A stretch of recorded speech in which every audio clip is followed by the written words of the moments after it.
मेरा एक सवाल है कि फ्रीडम ऑफ स्पीच के जो अलमबरदार हैं, ये ज़रा तारीख़ में घूम कर तारीख़ के औराक को पलट कर ज़रा देखें कि फ्रीडम ऑफ स्पीच जो है वो दिया किसने है। कौन सी ऐसी सिविलाइजेशन है जो फ्रीडम ऑफ स्पीच देती है।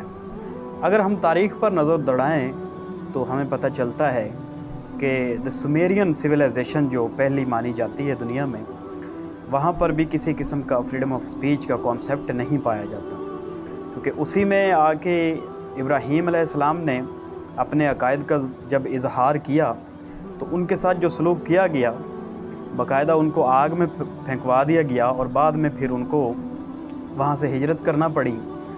तो क्योंकि जो बादशाह का दीन था वो ज़ाहिर बुत परस्त थे, तो उनके ख़िलाफ़ वो बात नहीं कर सकते थे। बाद में जो बहुत ज़्यादा मोस्ट पावरफुल सिविलाइजेशन गुज़री है मिस्र की, उसमें भी जो फ़िरौनों का दीन होता था, फ़िरौन क्योंकि बुत परस्त थे या ख़ुद को वो खुदा समझते थे, तो रियाया को भी मानना पड़ता था कि वो खुदा हैं और रियाया को भी उसी दीन को कबूल करना होता था जो फ़िरौनों का दीन है।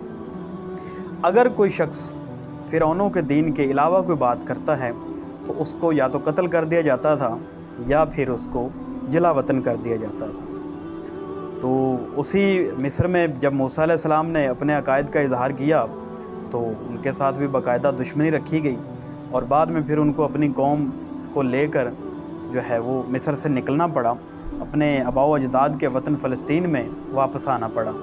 तो किसी किस्म का फ्रीडम ऑफ स्पीच जो है वो आपको यहाँ पे नहीं मिलेगा।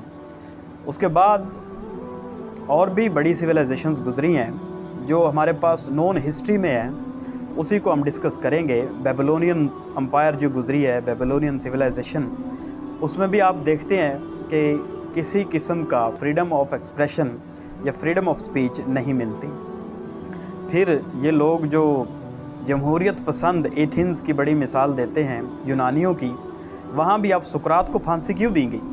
अगर आप इस तारीख़ को पढ़ें, इस हिस्ट्री को पढ़ें, तो क्योंकि यूनानी बुत परस्त थे, वो बुतों को अपना खुदा मानते थे, तो सुकरात ने इसी पर तो एक सवाल उठाया था कि एक बड़ा बुत जो है वो एक शहर की हिफाजत कैसे कर सकता है। तो उसके ख़िलाफ़ जो जमहूरियत ने फ़ैसला दिया, आखिर में उनको सज़ाए मौत दी गई कि जहर का प्याला उनको पकड़ा दिया गया। तो वहाँ पर भी कोई हमें कॉन्सेप्ट नज़र नहीं आता। फिर यही मैकडोनियन एम्पायर जब कॉन्कर्ड हुई रोमन से, रोमन एम्पायर बनी, तो रोमन एम्पायर भी बुत परस्त थी ज़ाहिर है, तो वो भी अपने ख़िलाफ़ किसी को नहीं बोलने देते थे। जो दीन बादशाह का होता था वही रियाया को कबूल करना होता था। अगर वो नहीं करते तो ज़ाहिर है उनको फिर कत्ल कर दिया जाता था। तो आप असहाबे कफ का वाक़या अगर आप पढ़ें तो वो जो रोमन्स बुत परस्त थे, तो बादशाह के सामने जब उन 7 लोगों ने कहा कि हम अल्लाह के सिवा किसी को और नहीं मानते, तो उनको फिर ज़ाहिर है अपनी जान के लाले पड़ गए, उनको बाकायदा कत्ल करने की उन्होंने ठान ली और वो फिर वहाँ से भाग कर एक गार में जो है उन्होंने पनाह ली। तो यही रोमन्स जब बाद में ईसाई हुए, यानी 324 ईस्वी में जब कुस्तनतीन दोम ने ईसाइयत कबूल की, तो 3 बर्रे आज़मों पर फैली ये सल्तनत सारी की सारी रियाया ईसाई कैसे होगी? ये उसी कुलिये के तहत हुई कि अगर वो रियाया जो है बादशाह का दीन, क्योंकि बादशाह ईसाई हो चुका था, अगर रियाया ईसाई नहीं होती तो उसको कत्ल कर दिया जाएगा या फिर जिला वतन कर दिया जाएगा। ये नहीं है कि वो अपने बादशाह की मोहब्बत में 3 बर्रे आज़मों पर फैली सल्तनत जो है, रियाया जो है वो ईसाई होगी, नहीं, वो इस खौफ की वजह से ईसाई हुई कि हमें अपनी जान से हाथ धोने पड़ेंगे। तो यहाँ आप देख लें किसी किस्म का freedom of speech, freedom of expression जो है वो आपको नज़र नहीं आएंगे। कोई कॉन्सेप्ट ही नहीं है, कोई आइडिया ही नहीं। एक सिविलाइजेशन उठती है और मैं बात जो है वो भूल गया कि रोमन्स एम्पायर के साथ साथ क्योंकि सासानी एम्पायर भी थी, पर्शियन एम्पायर भी थी, तो वो क्योंकि आतिशप्रस्त थे, तो वहाँ भी फ्रीडम ऑफ एक्सप्रेशन जो है, फ्रीडम ऑफ स्पीच जो है वो आपको नहीं मिलता। आतिशप्रस्त हुकूमत में कोई वहदानियत की बात करे या किसी और दीन की बात करे तो उसका भी इलाज सिर्फ़ और सिर्फ एक ही था, उसको कत्ल कर दिया जाता था। तो सिर्फ एक एम्पायर उठी है जो इस्लामिक एम्पायर है, इस्लामिक सिविलाइजेशन है, उसने ही आकर ये लोगों को ये हक दिया कि अगर वो ईसाई हैं, अगर वो यहूदी हैं, बुत परस्त हैं या वो आतिश परस्त हैं, वो अपने दीन के साथ रह सकते हैं और बाकायदा जो है वो इसका इजहार भी कर सकते हैं, अपनी इबादत गाहों में भी आज़ादी के साथ जा सकते हैं। अब यूरोप की ये जो मिडिवल एजेस हैं, जो डार्क एजेस जो कहते हैं, जहाँ पोप की और बादशाहों की हुक्मरानी थी, तो वहाँ भी किसी किस्म की ये आपको कॉन्सेप्ट नहीं मिलेगा कि कोई फ्रीडम ऑफ एक्सप्रेशन हो। हालांकि वो वहाँ तो पाबंदी थी कि कोई अगर फ़लसफ़े की किताब, साइंस की किताब किसी के घर से मिलेगी, उसको घर को भी जला दिया जाएगा और शख्स को भी कत्ल कर दिया जाएगा।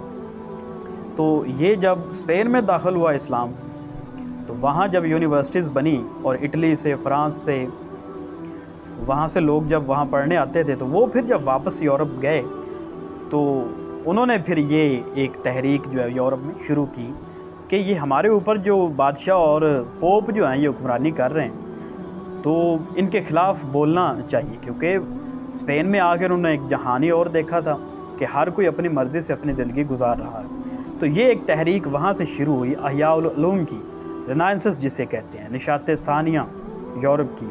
तो ये इस्लाम ही है जिसने लोगों को फ्रीडम ऑफ एक्सप्रेशन दिया है। तो आज लोग जो हैं वो बैठ के इस्लाम पे तनकीद करते हैं कि ये बोलने की इजाज़त नहीं देता, यहाँ बोलने की इजाज़त नहीं है। और कुछ लोग हैं भी इसी दीन के फॉलोअर जो वाकई ही नहीं बोलने देते, लेकिन हम उनके साथ एग्री नहीं करते। इस्लाम ने मुकम्मल आज़ादी दे रखी है हर शख्स को कि वो अपनी राय का इजहार कर सकता है, लेकिन राय का इजहार करना और चीज़ है और किसी की इंसल्ट करना, किसी की बेइज्जती करना, किसी की दिल आज़ारी करना, ये एक दूसरा पहलू है। इसकी इजाज़त तो ज़ाहिर है हरगिज़ नहीं होगी और ये कानूनन भी और इखलाकन भी ये गलत बात है, तो ये तो खैर नहीं होगा। लेकिन अपनी राय का इज़हार तो वो कर सकता है। ये सिर्फ इस्लाम ने ही ये लोगों को हक़ दिया है। आज अगर आप एक न्यू वर्ल्ड ऑर्डर जो देखते हैं, जो इस्लाम ने सेट किया है, वो यही है कि उस रोमन एम्पायर की जो बाक़ियात हैं यूरोप की कंट्रीज़, वहाँ भी आप आज़ादी से घूम फिर सकते हैं। मुसलमान अपनी इबादत गाहों में जाते हैं, सड़कों पे नमाज़ पढ़ते हैं, उनकी पार्लियामेंट्स में कुरान मजीद की तिलावत होती है। और मुस्लिम ममालिक जो हैं वहाँ भी ईसाई अपने चर्च में आसानी से जाते हैं। तो ये एक नया ऑर्डर जो था, ये फ्रीडम ऑफ स्पीच का, ये इस्लाम ने ही दिया था।